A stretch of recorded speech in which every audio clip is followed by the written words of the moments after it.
Your son is a failure. He's barely passing my class, and with grades like this, I'm just not sure what kind of future he's gonna have. What do you have to say for yourself? You're supposed to graduate this year. Listen to Mr. Johnson. What kind of future do you think you're going to have? With all due respect, don't call me a failure. Failure is an event, not a person, in fact. And you talk about the future, Mr. Johnson, but you're not preparing us for that. Excuse me? Just listen to what I'm saying. This should be good. Would you agree that in the future, most careers will become automated? Yeah, so? So the people who succeed will have to be curious, innovative, with resilience to adapt to new changes. What's your point? My point is, the focus in this school is not on that. It is on regurgitating information and test taking, and that's just real. But in today's world, creativity is the most important leadership skill. Oh, that's how you feel. You don't have to believe me, but maybe you will believe the 1,500 executives who recently said creativity is the most important leadership skill. See, pretty soon, no one will be hired because of what they know. Because who cares what you know or if you've memorized a fact? We've got Google and Siri for that. In the future, people will be hired because of what they can do with their knowledge.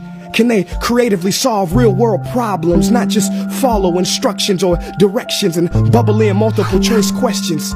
So, Mom, that's why I'm stressed, because these robotic tasks we learn in school should stop.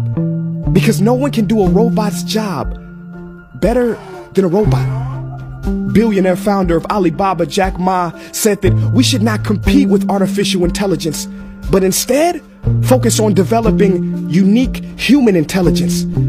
Mr. Johnson, drills are for teeth, not the human mind.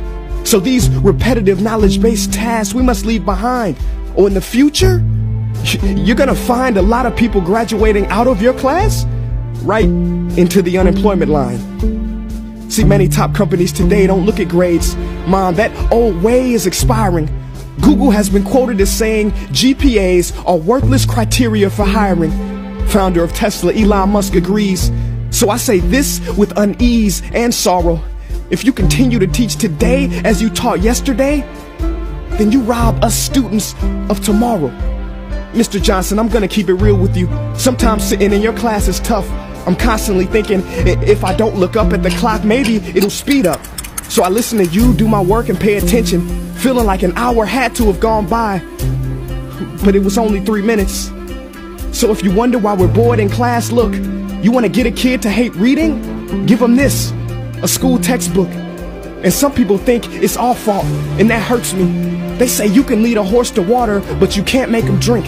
And to that I say no. Firstly, you can put salt in that horse's hay and make him thirsty. And if you bring joy in your classroom, you can make any bad student nerdy, as he or she discovers the beauty of truly learning. Mr. Johnson, I mean no disrespect. You have the most important job on this planet. You build, create, and save lives.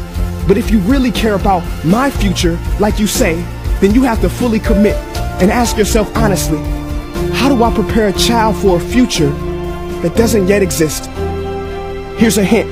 The answer is not found in this. It's using this and this. See, in the future, we will need more passion and compassion. People with inspired hearts and wisdom to uplift this planet. And Mom, I love you, but can I be real? Go ahead. You want to know one of the biggest factors for childhood success? It's not IQ. It's family meals. And we haven't had one of those in a while. See, I know sometimes you don't feel proud, because I may not be a straight A student, but I'm not stupid. These tests may be 70% of my grade, but they're 0% of my future. But don't worry, I'll pass this class and get through this. But I need you to give me the space I need to be me and live true. Because the best feeling in the world is that your own parents get you. There's a passage in a book called The Prophet by Khalil Gibran. And if you don't mind, I'd love to share it with you. Go ahead. See, he says, your children are not your children. They are the sons and daughters of life longing for itself. They come through you, but not from you. And though they are with you, they do not belong to you. You may give them your love, but not your thoughts, for they have their own thoughts. You may house their bodies, but not their souls, for their souls dwell in the house of tomorrow. So, Mom, I'd appreciate it if you give me the love that I need to pursue my dreams. See, if we are to succeed, all three of us need behavior change on all fronts. We talk about the future, but the future is now, and it is created now by all of us. I've never heard you speak like that before. Yeah, I didn't know.